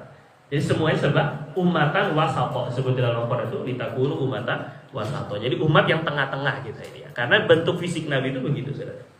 Insyaallah. Abyad musyraf, putih tapi musyraf. Musyraf itu berseri-seri jadi. Musyraf itu artinya menyerap, kemerah-merahan. Jadi campur putihnya campur kemerah-merahan. Agak kemerah-merahan. Putih yang bukan putih bule, bukan putih kuning, bukan putih amhak, nanti ada bahasanya. Ada bukan putih banget gitu, putih buluk, enggak. Putihnya putih kemerah-merahan. Jadi abyad musyraf. Ada ajul ainain. Nabi itu ada mata pupil ya, yang hitam ini apa ya? Pupilnya. Pupil mata itu sangat hitam. Jadi antum yang sudah punya mata hitam, nggak perlu lagi hijau, nggak perlu dibiru-biruin segala, itu jelek malah. Justru Nabi udah paling cakep, matanya hitam. Loh, kok ente malah cari yang putih, ya kuntilanak gitu jadinya kan? Enggak aja nih. Justru Nabi itu ya matanya udah hitam. Jadi gak usah pakai kontak lens, apa namanya, lensa kontak lensa, atau stop kontak atau nggak perlu itu. Ada ajul ainin, ini kan. Dan Nabi itu yang hitamnya hitam banget, jadi nggak coklat.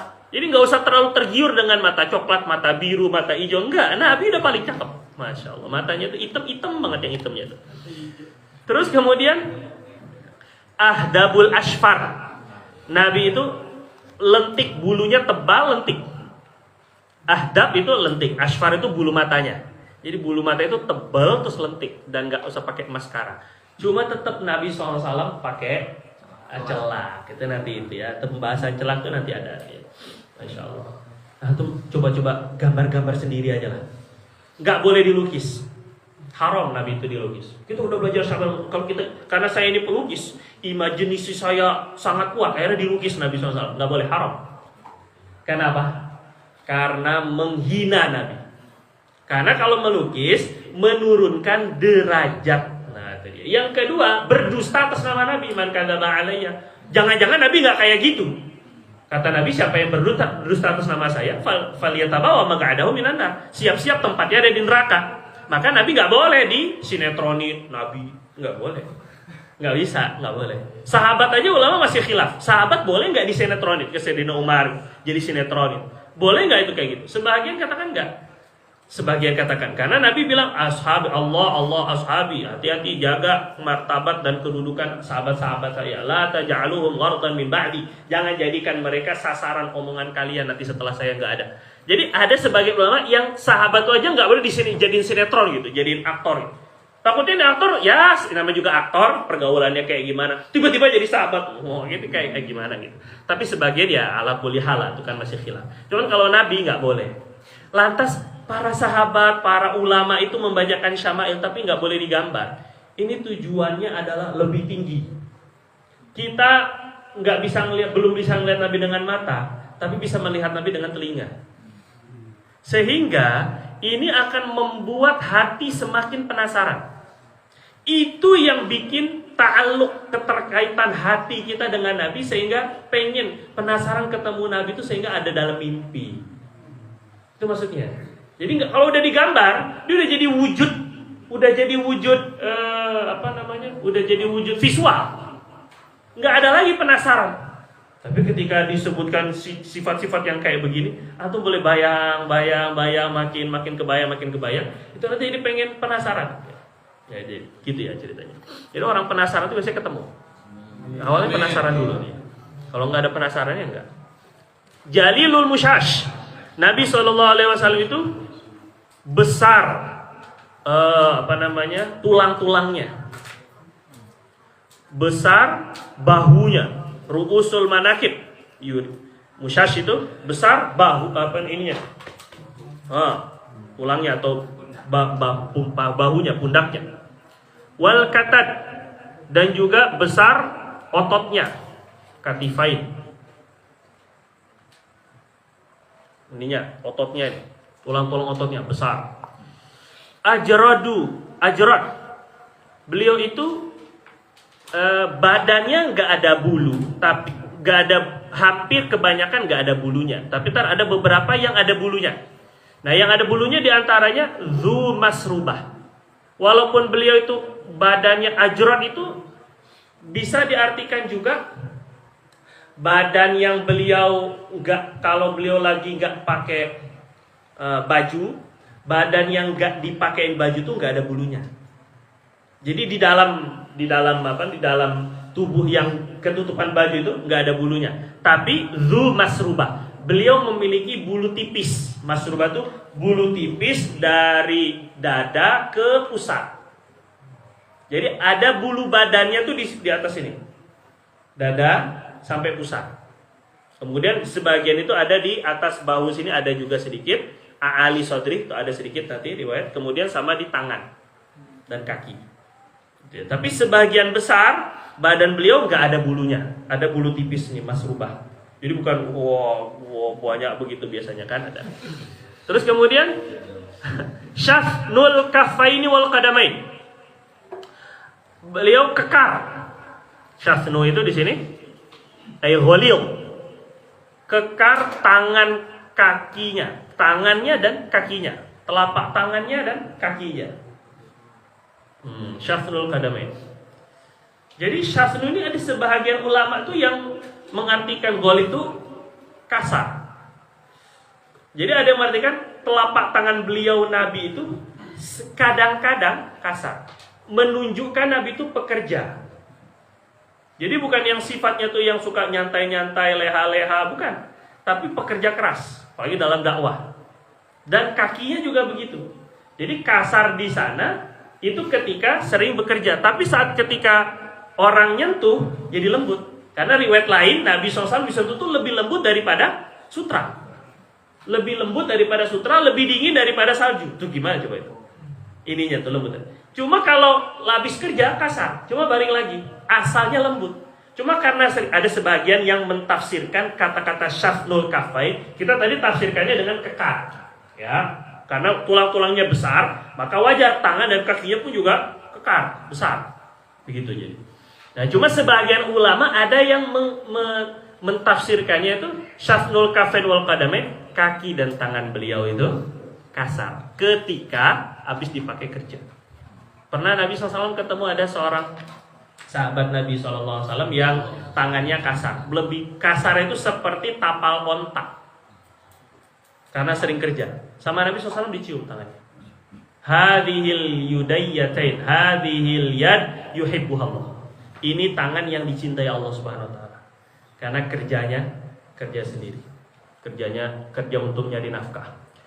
Terus kemudian itu bentuk kakinya sudah, kepalanya sudah, rambutnya sudah, matanya sedikit banyak gambaran sudah. Idza masya taqalla'a ka'annama yanhattu min sabab. Kalau beliau jalan, beliau akan taqalla', berjalannya dengan kuat, dengan langkahnya itu taqalla' artinya ngangkat kakinya tuh mantep gitu. Jadi enggak nyeret. Bukan jalan kayak orang malas, lembek begitu, jalannya lemes, enggak. Tapi ngangkat kakinya tuh kuat. Taqalla namanya. Ka'annama yanhattu min sabab, seolah-olah seperti turun dari tempat yang tinggi. Orang kalau turun dari tempat tinggi, kakinya tuh napaknya tuh harus kuat. Napaknya kan biar nggak licin jatuh kan. Kalau orang turun dari tinggi itu, dia napaknya tuh harus kuat. Nah, jadi ka'annama yanhattu min sabab, ngangkatnya kuat, mantep, kakinya juga mantep. Jadi tidak seperti orang yang sombong, jalannya pelan-pelan dengan gaya begitu. Enggak juga seperti orang yang lemas-lemas, kusala, orang-orang malas, enggak. Nabi SAW cergas gitu, geraknya itu cergas. Tapi enggak juga buru-buru. Jadi bukan ajal, bukan juga buru-buru, pokoknya semua buru-buru, bukan. Tapi cergas, cuman enggak boleh buru-buru. Ya cergas, semangat, tapi enggak buru-buru. Terus kemudian wa idzal tafata iltafata ma'an.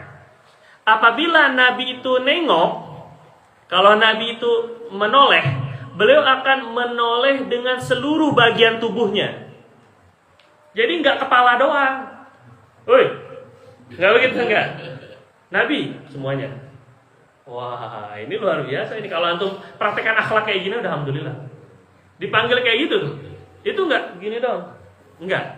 Tapi semua badannya ngelihat kepada orang yang manggil. Jadi nolehnya nggak pakai kepala doang. Tawadhu'an minhu. Ini bentuk tawadhu dan juga ikram, memuliakan kepada orang yang manggil. Betul ya, gitu ya. Nah ini kadang-kadang kita ini ya mungkin saya juga gitu ya. Kadang-kadang suka mungkin akhlak kita kurang. Orang kalau orang yang kita harapkan apa istilahnya, yang kita harapkan bantuannya, yang kita harapkan ketika dia hubungin cepat, ketika dia WhatsApp balasnya luar biasa, ketika orang yang kita harapkan bantuannya cepat. Tapi orang yang ya nggak ada kedudukan atau ya kadang-kadang ini orang-orang biasa lah gitu. Kadang-kadang salah pun nggak dijawab. Ini penyakit ya. Termasuk para kiainya, para ustadznya. Kadang-kadang nggak dijawab. Assalamualaikum nggak dijawab. Padahal kiai. Ya kita husnuzonnya dijawab pakai ini. Saya kadang dibaca dong, biru. Aduh sakitnya luar biasa itu. Tapi dibaca nggak, dijawab nggak. Allahu Akbar. Tapi kalau akhlaknya Nabi, idzal tafata iltafata ma'an.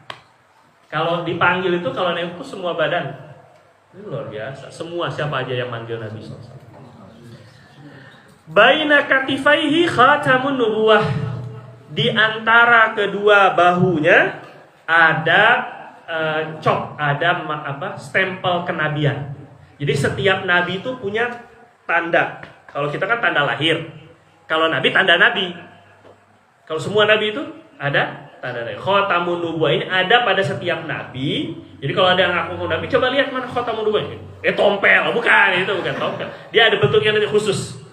Ada ini khatamun nubuwah dan enggak ada lagi setelah ini. Nah, tapi nabi khatamun nubuwah pun juga menunjukkan nabi terakhir khatam. Jadi boleh dibaca khatam, dibaca khotim. Boleh. Wa huwa khatamun nabiyyin, dan beliau adalah akhir daripada nabi. Ajwadun nasi sadra. Beliau adalah orang yang paling pemurah, yang paling dermawan sadran, hatinya.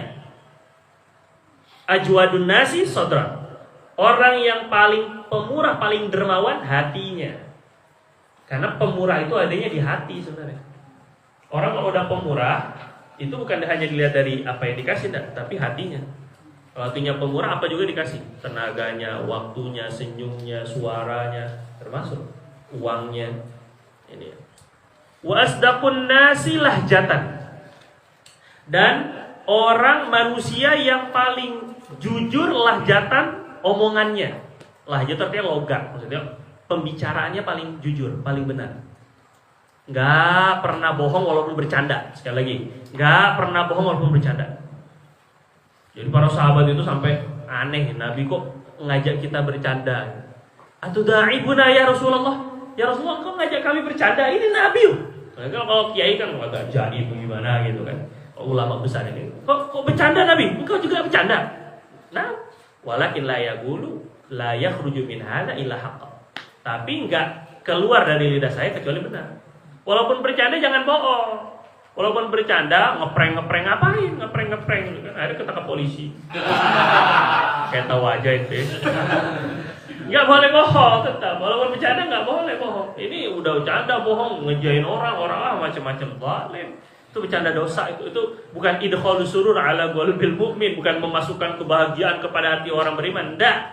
Jadi kalau udah bohong ini hati-hati sekali. Kadang-kadang kayak apa itu namanya? stand up komedi, banyak bohongnya. Saya waktu kecil ini bohong semuanya. Enggak mungkin begitu, enggak mungkin. Bohong, hati-hati ini. Bercanda tetap asdaqun nas lahjatan. Nabi pernah ditanya, kamu Rasul, ayazni mu'min? Orang beriman mungkin enggak berzina? Mungkin. Nah, Nabi bilang ya. Ayashrabul mu'min al-khamr? Mungkin enggak kalau orang beriman tuh masih minum khamar, minum enggak? Mungkin enggak? Mungkin, masih ada imannya. Ayakdzibul mu'min? Tapi kalau orang beriman mungkin enggak dusta? Lah, enggak mungkin. Jadi seolah-olah kayak imannya itu lepas bener-bener kalau udah bohong itu. Jadi hati-hati sekali ini bohong. Nauzubillah min dzalik ya, bilang kadzib. Wa alyanuhum arikatan. Yang paling manusia yang paling lembut arikah. Alyan teh paling lembut. Arikatan tabi'ah. Tabiat wataknya tuh paling lembut. Paling toleransi banget, apalagi urusan dunia. Toleransinya luar biasa. Urusan dunia itu. Urusan dunia toleransinya luar biasa. Urusan akhirat aja, urusan akhiratnya Nabi itu. Nabi kata Nabi, "Ma min thalathatin mata lahum ma min 'abdin yamutu lahu salasatu banat au aulad kanat lahu hijaban minan nar." Tidak ada seorang hamba yang kematian 3 orang anak, melainkan akan menjadi pencegah dirinya masuk neraka. Sahabat, wasnani, kalau 2 doang matinya gimana Nabi? Kan tadi 3. Diminta kalau tidak ada satu hamba yang kematian 3 orang, melainkan nanti anak-anak yang mati duluan itu akan menjadi pencegah dari api neraka. Akhirnya sahabat minta, kalau 2 orang gimana deh? Kalau 2 orang, ya 2 wasna tadi, ya 2 juga deh. Wawahidah, kalau 1 orang gimana? Cuma mati cuma 1 orang doang anak. Iya, wawahidah 1 juga sama, jadi pencegah daripada api neraka. Toleransi. Nah, Nabi itu ditanya maksudnya, kalau untuk urusan dunia, lebih toleransi sekali Nabi SAW. Baru pakai gamis, baru dikasih orang bagus, Nabi baru pakai. Orang udah minta, tunggu sebentar, Nabi masuk ke dalam ganti. Pas sahabat ngamuk sekali sama sahabat ini. Ente ini nggak tahu ya, nggak tahu diri ya dia, gitu ya. Baru dipakai Nabi seneng kok. Ente tahu Nabi kan nggak pernah bilang tidak, kok udah diminta. Ini katanya. Akhirnya sahabat ini semuanya, enggak, saya ini buat nanti kain kafan saya nantinya. Ya sahabat semua taslim. Ini buat barokah, nyari barokah. Nabi kasih. Ini Abdullah bin Ubay bin Salul, pimpinan orang-orang munafik. Udah betul-betul nggak ada matinya ini. Sama Nabi tuh hasud aja. Ini apa namanya, buzzer. Bahasa sekarang buzzer, serem kali ini kan. Tak politik lagi ini kan. Pokoknya sama Nabi itu hasud aja. Nggak pernah seneng. Karena Abdullah bin Ubay bin Salul ini calon presiden Madinah sebelum Nabi datang. Waktu Nabi datang kalah pamor. Biasa kan kalau orang kalah pamor itu. Gitulah biasa ini kan. Lebih gede itu majelisnya. Gitulah lebih kan. Biasa. Warung tuh lebih laku ini biasa. Akhirnya sampai walaupun masuk Islam tapi tetap hatinya dongkol. Abdullah bin Ubay sampai banyak kerugian kaum muslimin yang didapatkan dari Abdullah bin Ubay. Tapi ketika meninggal, anaknya Abdullah datang kepada Nabi nangis-nangis minta Nabi sholatin. Nabi sholatin. Sekalian minta jubahnya Nabi juga dia jadi kain kafan. Nabi bawakan jubahnya. Ini orang yang paling betul-betul memusuhi Nabi. Orang udah pada tahu semuanya. Sampai Sayyidina Umar tuh gregetan gitu. Nabi kok segini toleransinya? Nabi tuh ditarik. Jubahnya Nabi tuh dari belakang. Nabi jangan. Masa mau nyolatin orang munafik? Ditarik. Gak sengaja. Saking gregetan Sayyidina Umar tuh. Apa namanya? Refleks. Tarik. Kata Sayyidina Umar. Sampai Sayyidina Umar tuh ketika waktu sadar. Kok bisa-bisanya saya narik jubahnya Nabi ya? Berani banget saya nih. Karena nggak sadar, Nabi emang nggak ingat dia tuh yang bikin pasukan Uhud pulang, macam-macam lah disebutin keburukannya Abdullah bin Ubay bin Salul. Tapi Nabi SAW tetap mau sholat. Akhirnya baru Allah larang, la tusalli ala ahadin minhum mata abada wa la taqum ala qabri. Jangan kamu sholatin. Baru Nabi SAW ditegur sama Allah langsung. Ya Allah, aliyanahum ma'arikah. Nah, wataknya tuh paling lembut ini, usum masuk dunia. Kata Habib Salim anaknya Habib Umar bin Hafiz. Itu katanya dulu Darul Mustafa itu Tarim itu tanahnya pernah diakui orang awal-awal. Tanahnya pernah diakui orang. Ada orang datang tiba-tiba bilang ini tanah saya. Nggak kenal, nggak apa segala macam. Padahal sertifikat jelas dipegang sama Habib Umar. Akhirnya kata Habib ngomongnya ke Habib Salim, ke anaknya. Ayah ini ada orang ngaku-ngakuin segala macam. Katanya ini tanah dia. Kata Habib Umar, kasih aja.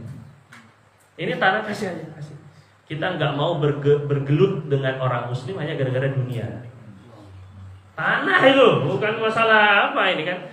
Ini mobil saya, ambil aja.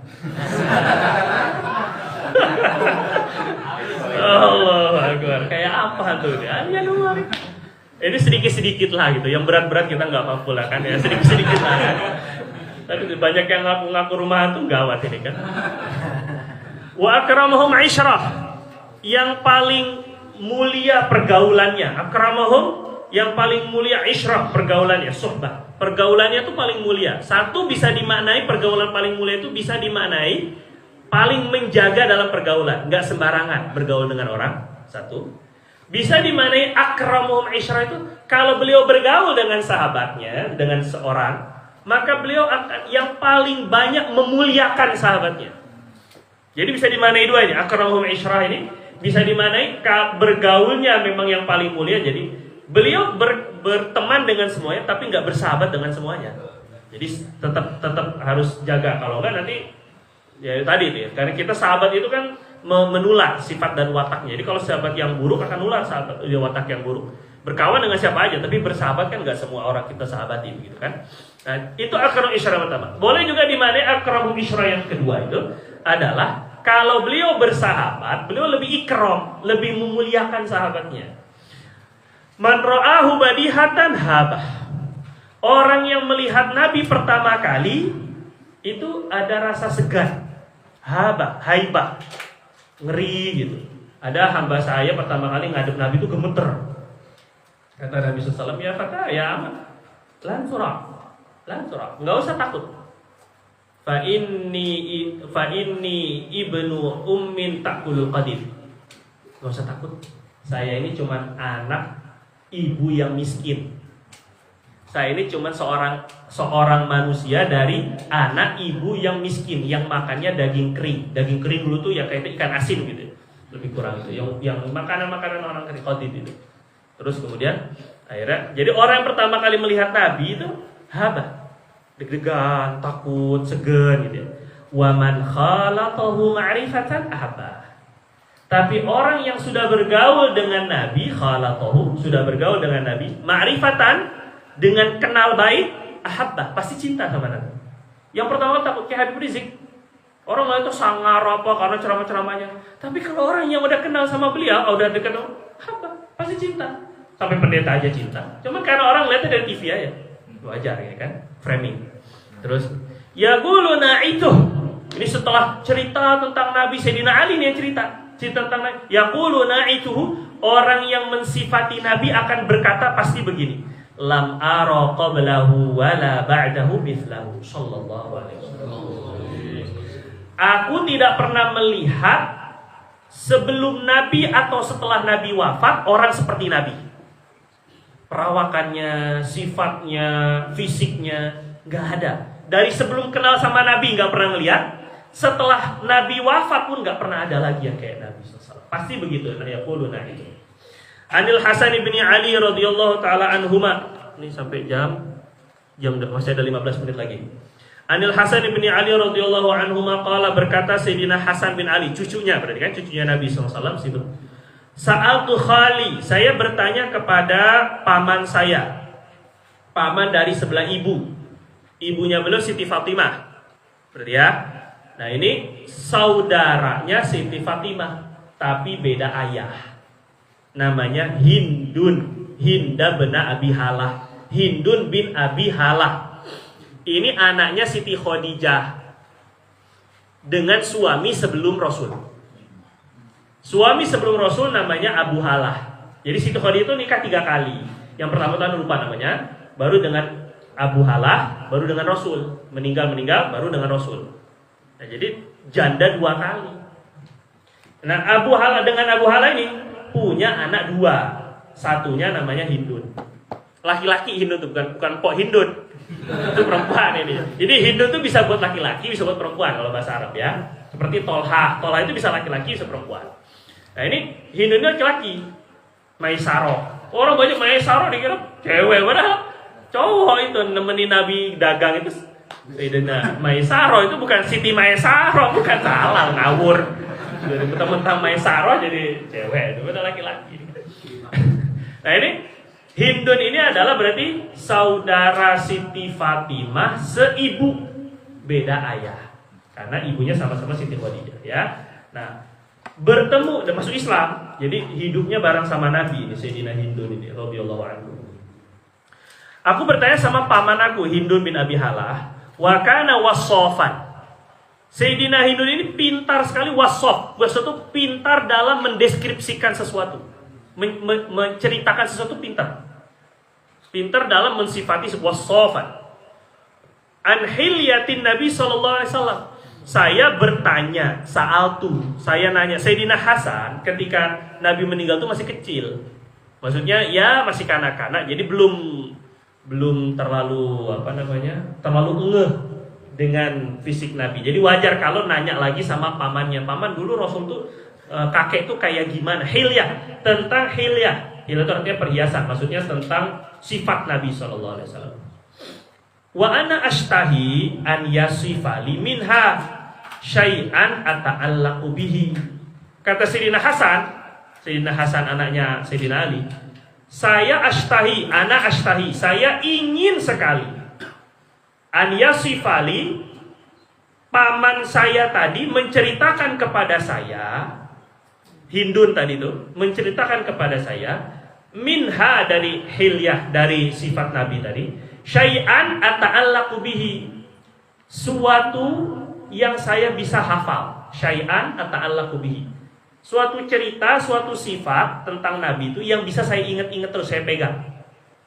Faqala, terus bilang, Sayyidina Hindun ini cerita, kana Rasulullah sallallahu alaihi wasallam fakhman mufakhkhama, adalah Nabi SAW itu fakhman itu agung, mufakhkhama diagungkan. Fakhman dari diri beliau sudah agung, mufakhkhama orang yang melihat beliau akan mengagungkan.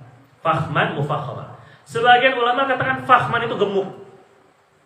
Sebagian ulama katakan fakhman itu gemuk. Jadi Nabi itu beliau kurus enggak, gendut enggak, tapi lebih ke gemuk, kekar kan badannya, jadi gede gitu badannya. Jadi disebutnya fakhman mufakhkhama. Dan tidak pernah Nabi disifati kurus.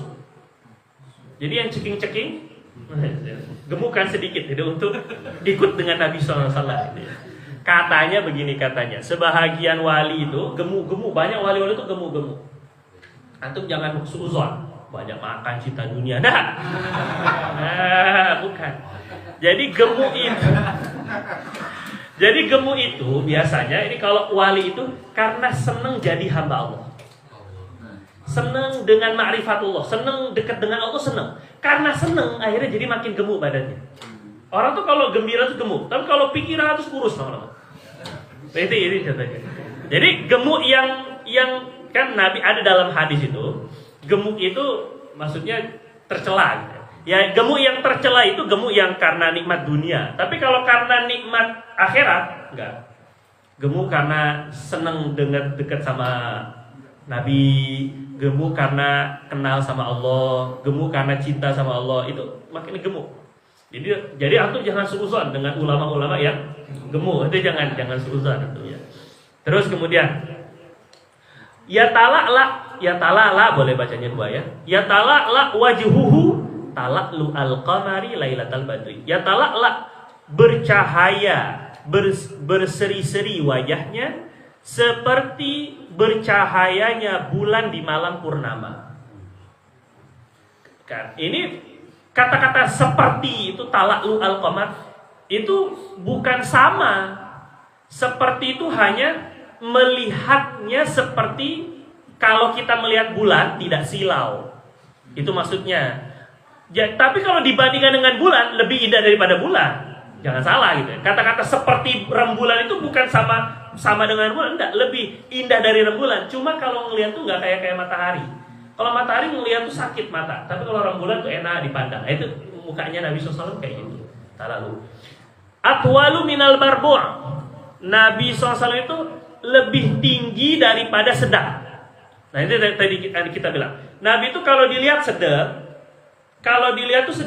cuma hakikatnya itu ternyata beliau lebih tinggi, gitu ya. Wa aqsaru minal musyadzab. Wa aqsaru, dan lebih pendek daripada jangkung. Tinggi tapi nggak jangkung. Musyadzab itu udah kurus, tinggi lagi. Jadi jangkis. Jangkung kurus, najis. Jadi musyadzab gitu ya. Kalau bahasa Arabnya itu musyadzab.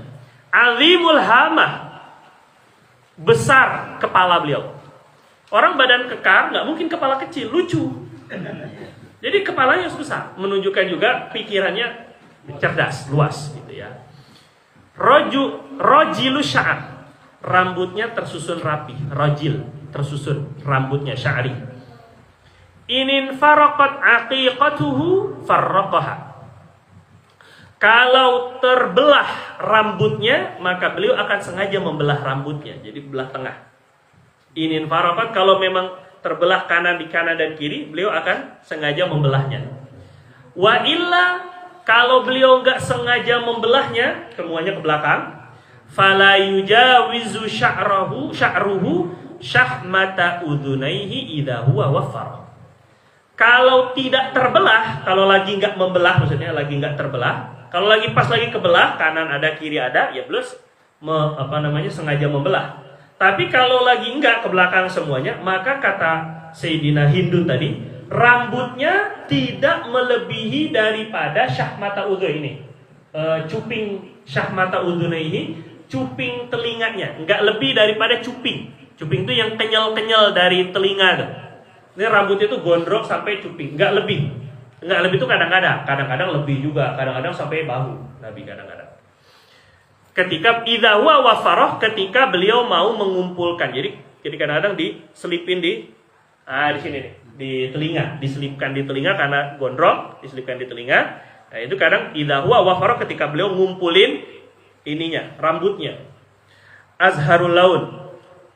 Warna kulit Nabi azhar. Cerah warna kulitnya. Azhar itu zuhrah, cerah.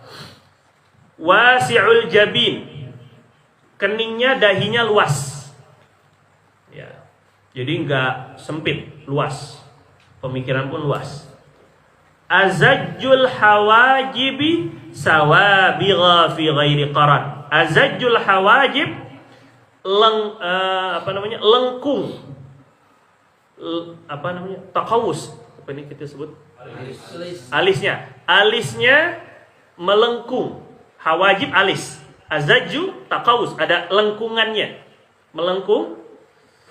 Sawabir lebat, sempurna. Lengkung sempurna dan lebat gitu. Sawabir lebat.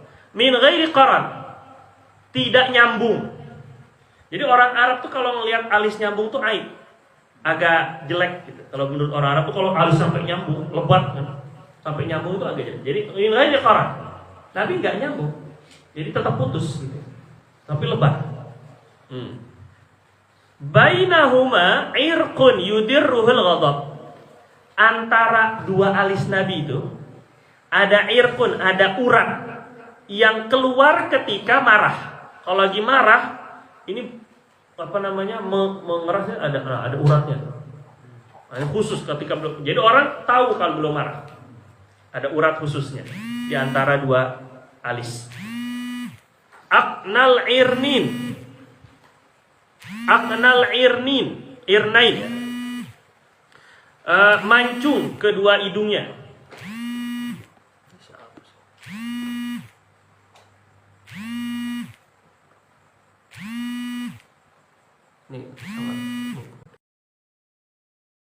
Nah, aqnal irnain.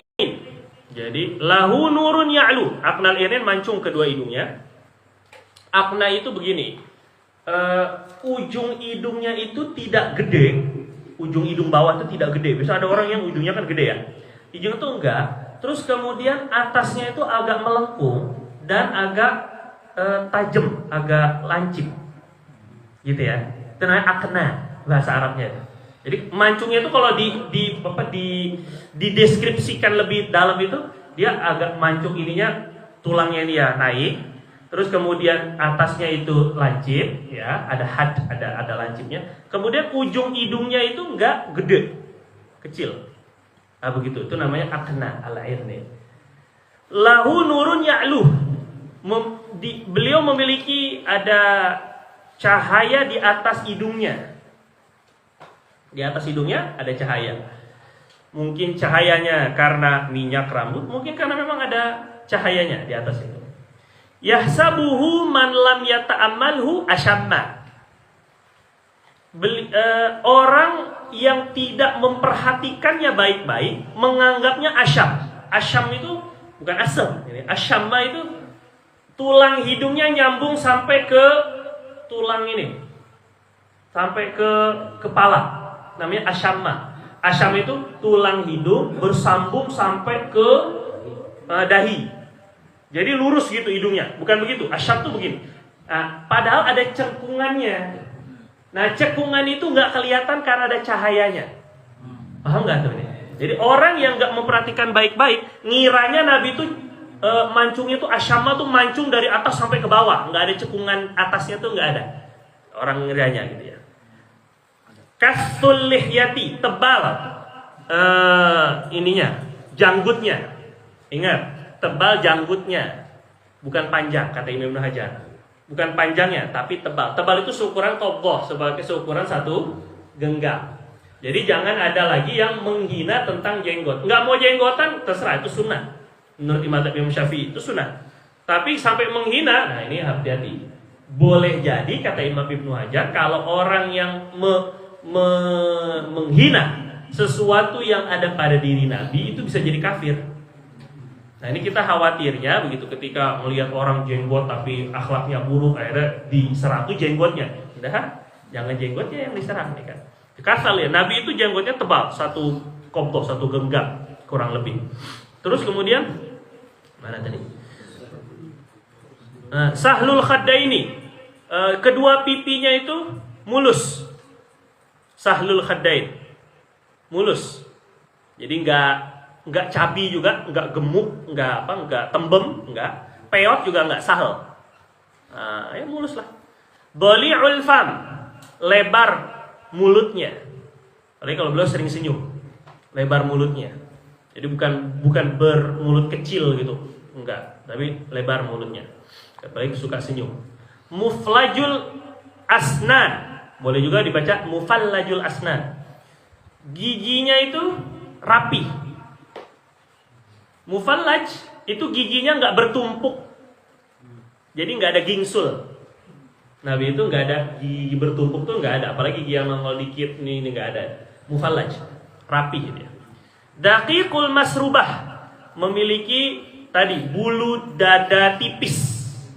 Masrubah tadi itu bulu dada tipis dari dada sampai ke pusat. Ka'anna unuqahu jidudumyatin fi safail fiddah. Seolah-olah lehernya Nabi seperti jidudumyah, seperti leher boneka. Dulu boneka dulu itu dibuatnya dari gading gajah. Dulu itu. Gading gajah tuh tahu putihnya kayak apa?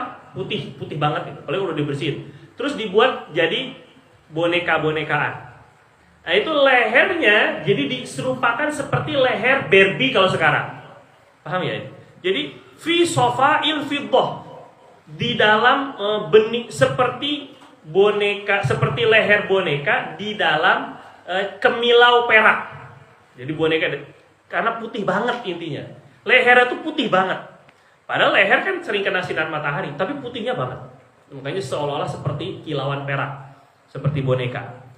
Mu'tadilul khalqi, sedang fisiknya, nggak gemuk banget, nggak kurus banget, nggak tinggi banget, nggak pendek banget, itu mu'tadilul khalqi.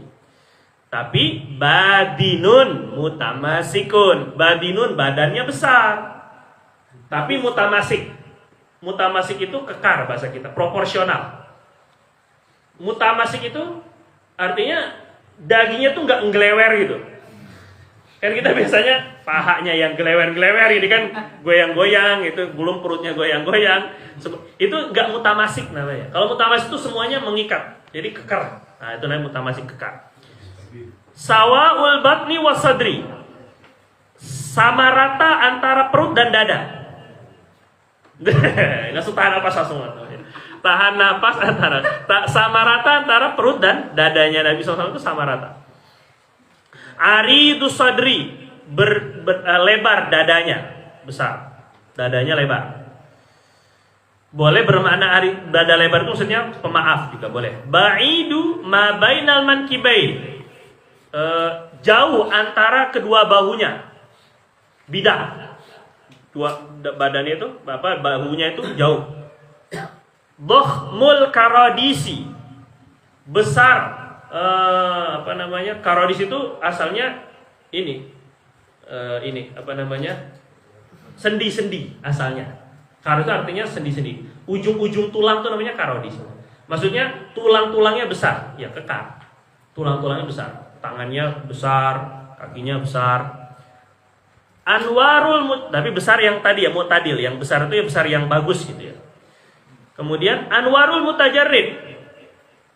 Anwar artinya bersih, glowing kalau sekarang disebutnya. Mutajarrid badan yang tertutup dengan baju. Itu mutajarrid. Jadi badan yang enggak ditutupi baju itu bersih sekali, putih banget. Terus kemudian mausulu ma bainal labbati wasurrati bi sya'rin yajri kal khatti.